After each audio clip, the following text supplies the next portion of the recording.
After more than 5,000 years of separation of different languages, different continents, and almost zero contact, scientists compared Jewish DNA from communities in India, Africa, and the Middle East, and they found one connection that stood out above everything else. Stick around, because the answer to why that connection exists is stranger than anyone expected.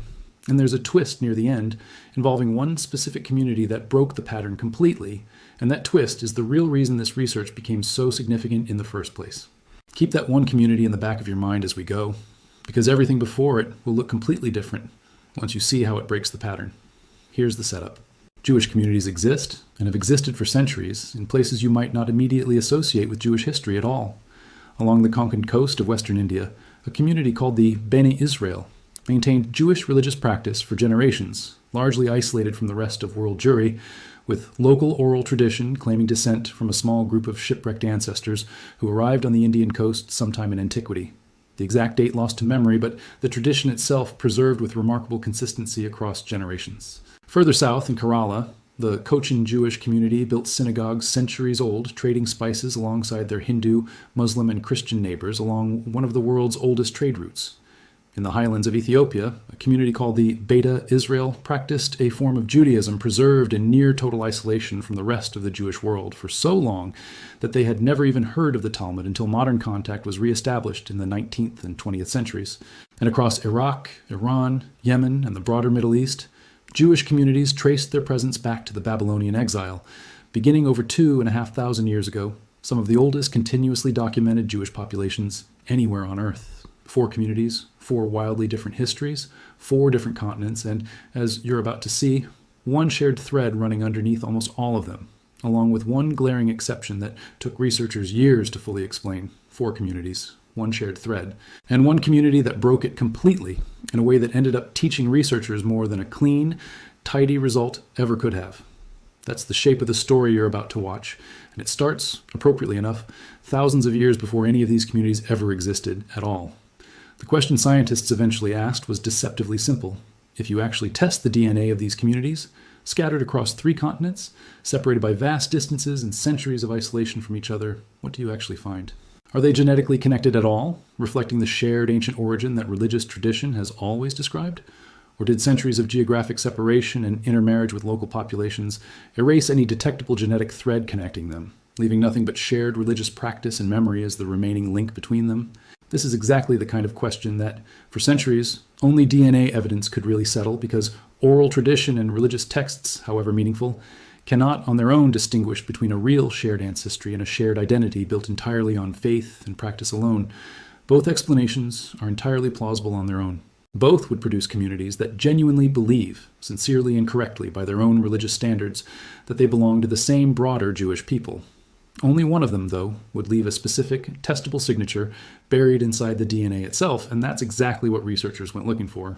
To understand what researchers found, you need to start with the deepest layer of this story, a population geneticists refer to broadly as Levantine ancestry, tracing back to populations who lived in the region of the eastern Mediterranean, now covering modern Israel, Palestine, Lebanon, Syria, and Jordan, going back several thousand years. This region has long sat at a genuine crossroads of the ancient world, connected to Mesopotamia, Egypt, Anatolia, and the broader Mediterranean, and populations there carry a distinctive genetic signature shaped by that position. The signature is the thread researchers went looking for, scattered across every Jewish community they could sample, no matter how far from the Levant that community had ended up living.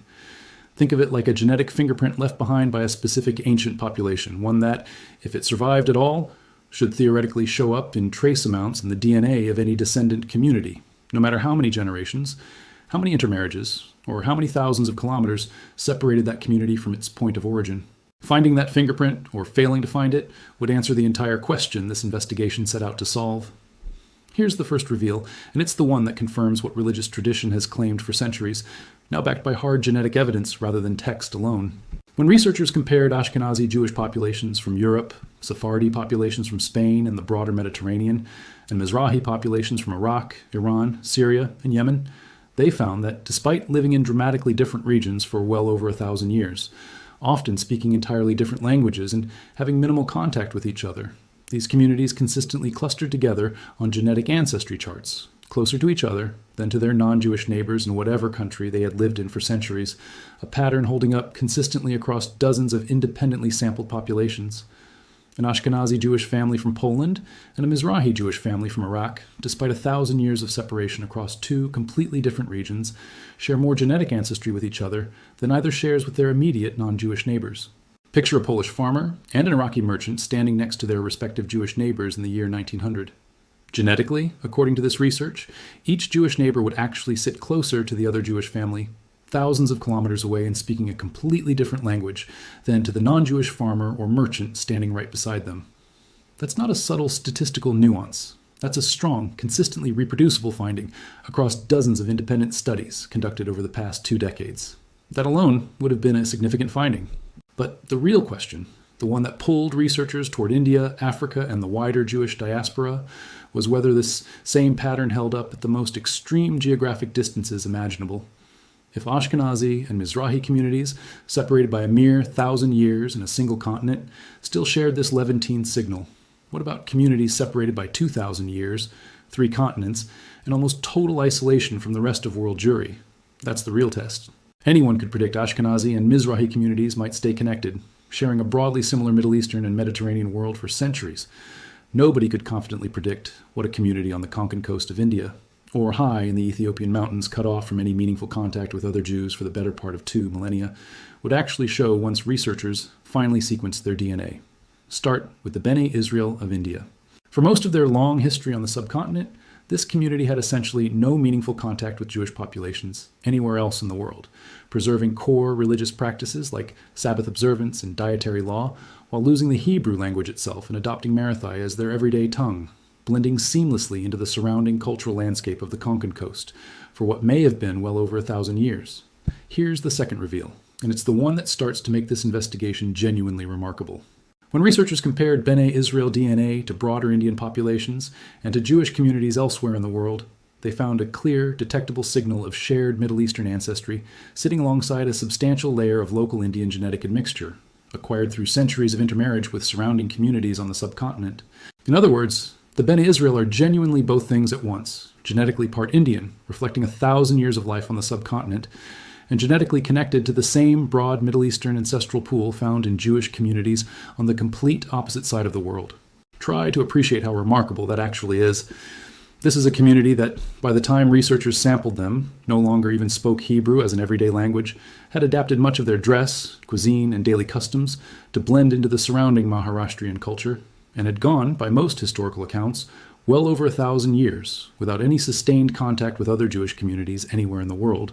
And yet, buried inside their DNA, a real, measurable signal survived, connecting them back to the same ancestral pool as Jewish communities they had never met, speaking languages they had never heard, on a continent most of them would never visit. The Konkan Jewish community tells a genetically similar story, though shaped by its own distinct history.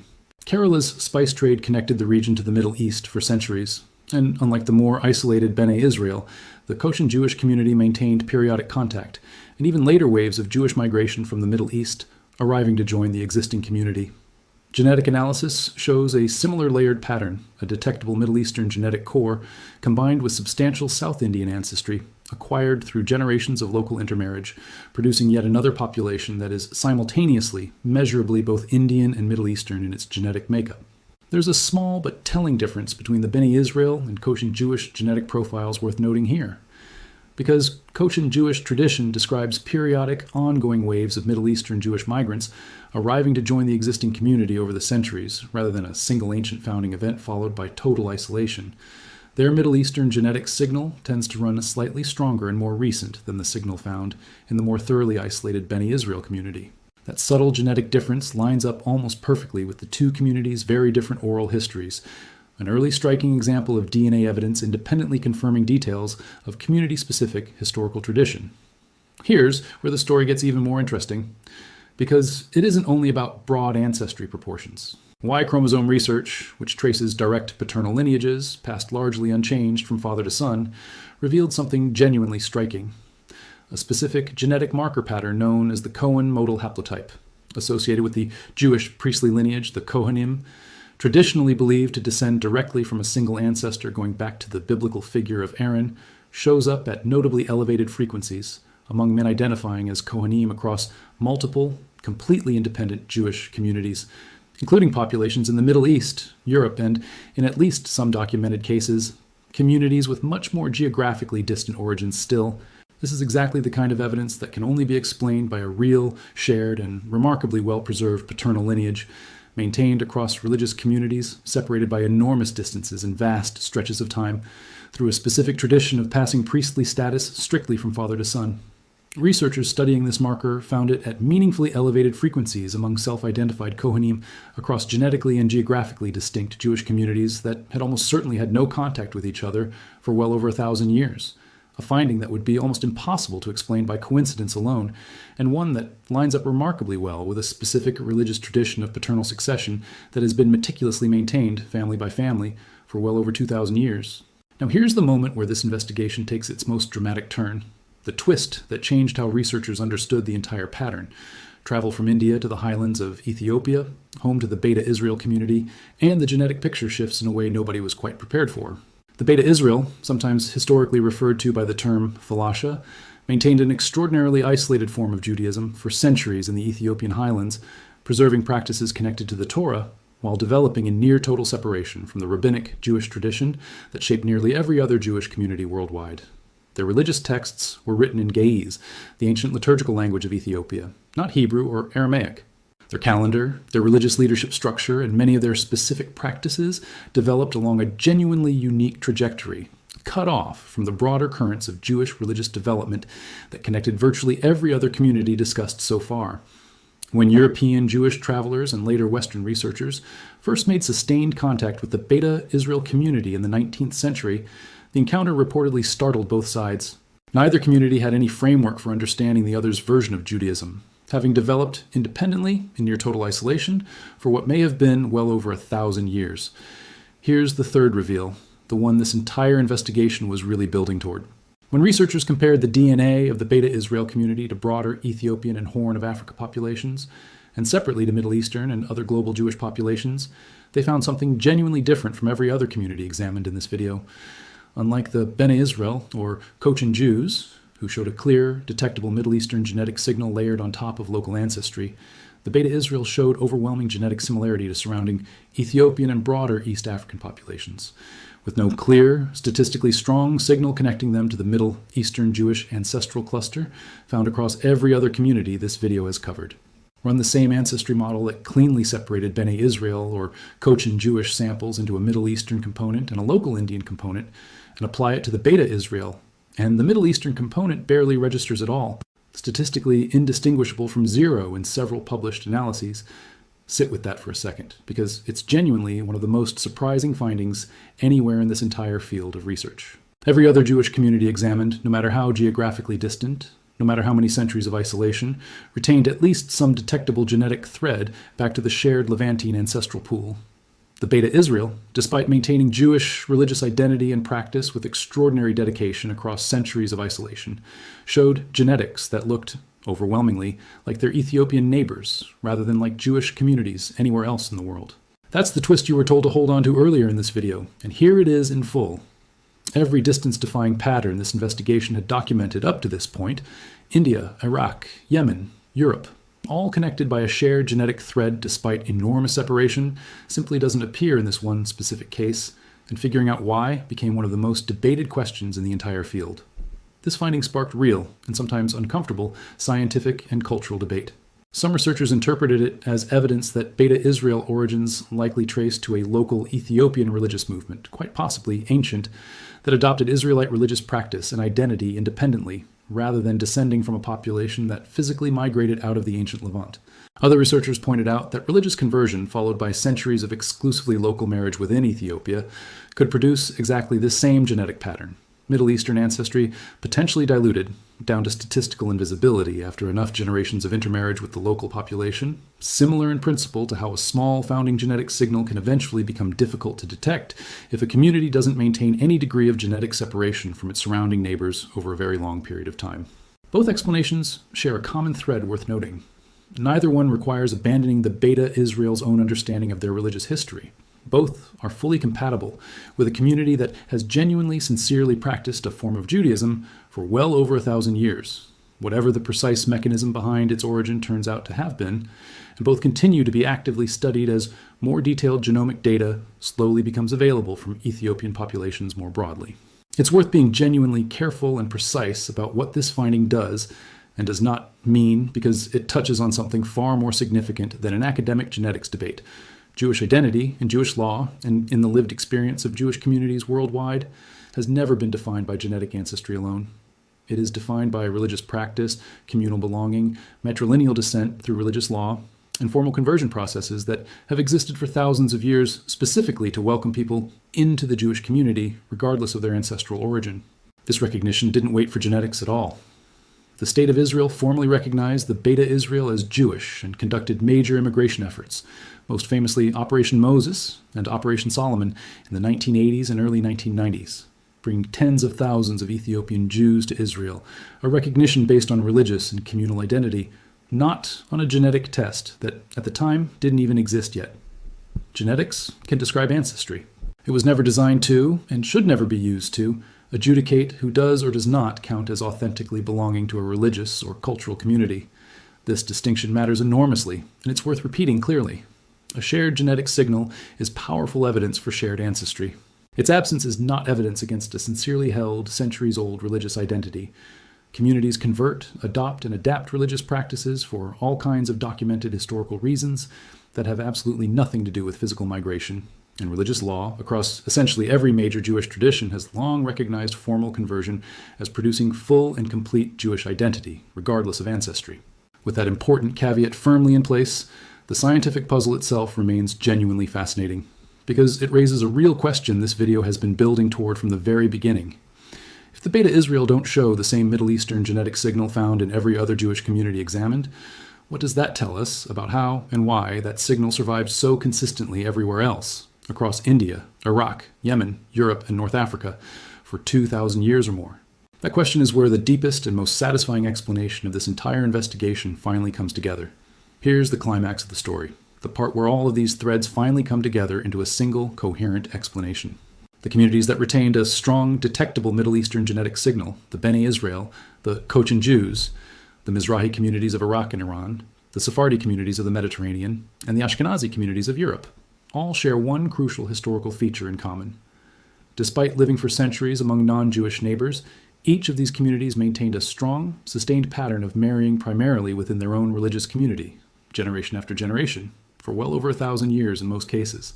This pattern of religious endogamy functioned almost like a genetic time capsule, allowing each community to absorb some degree of local ancestry through the occasional intermarriage or conversion, while still preserving a detectable core of shared ancestry passed down from the original founding populations that first left the Levant, whether during the Babylonian exile, the Roman-era Jewish diaspora, or earlier migration still.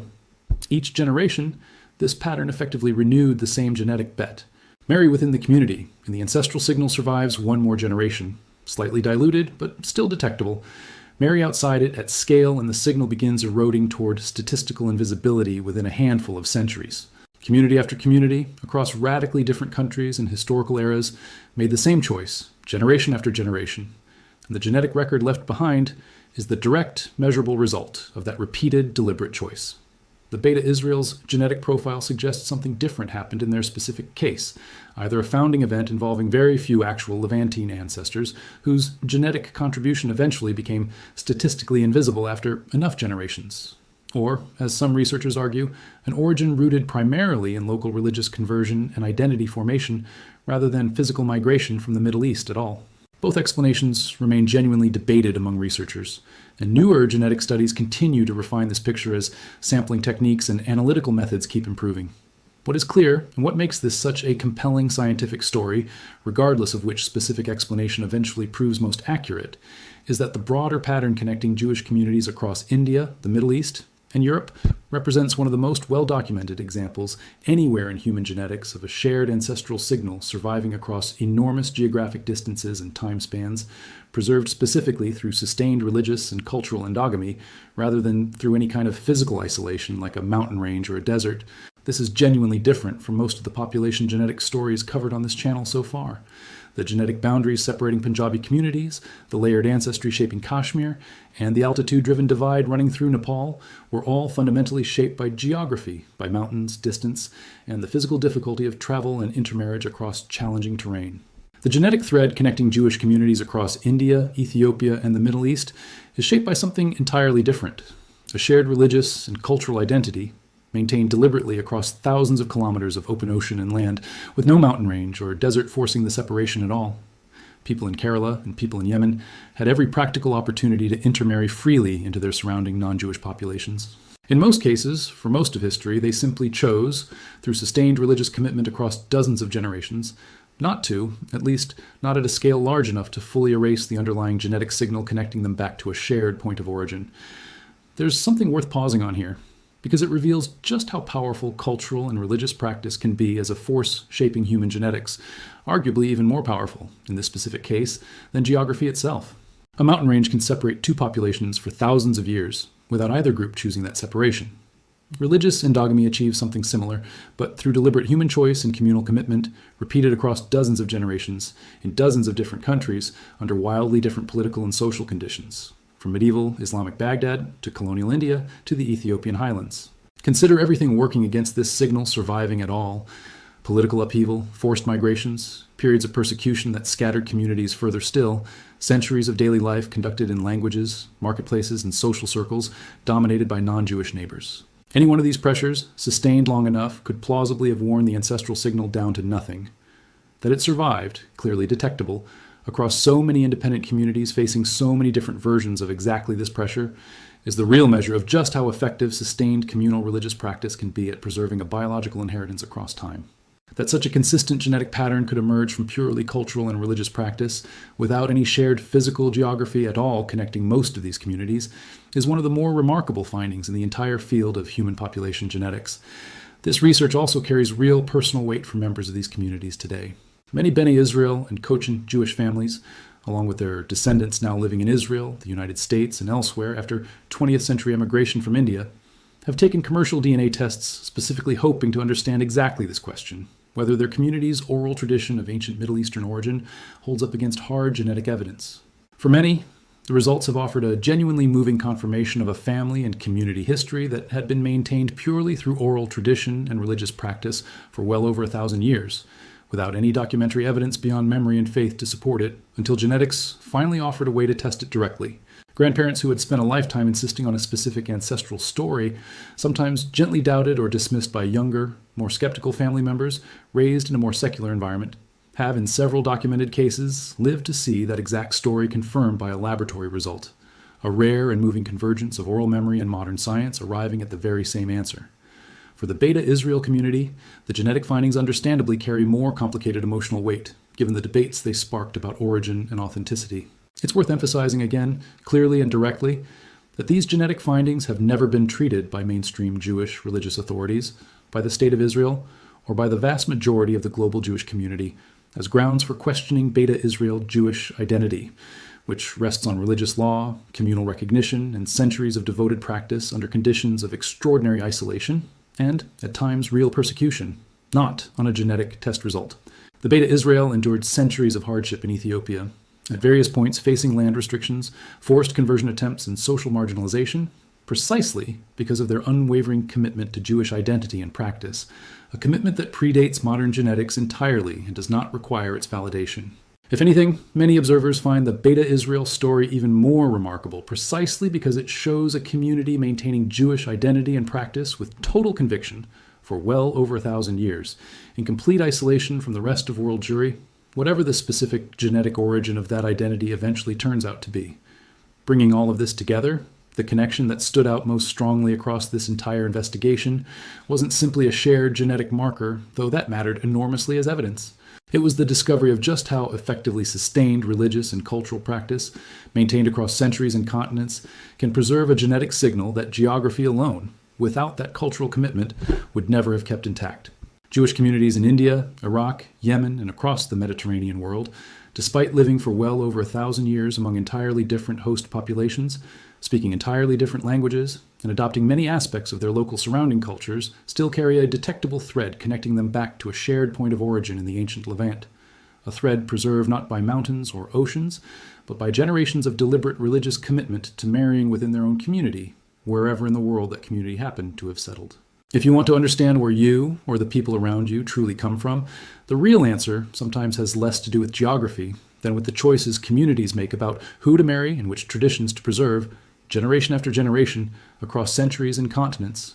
If this kind of deep, evidence-based investigation into how culture and religion shape human genetics interests you, make sure you're subscribed, because the next video traces a similarly unexpected genetic thread, this time following the Parsi community of India, across more than 1,000 years of isolation from their ancestral homeland in Persia. And the results there are just as revealing as what you've seen today. The Parsi community, like the communities in this video, crossed an ocean, settled among an entirely different culture, and somehow kept a piece of their ancestral homeland alive inside their DNA for over 1,000 years. And the specific way they managed it is genuinely different from everything covered here today. Hit subscribe, and I'll see you in the next one.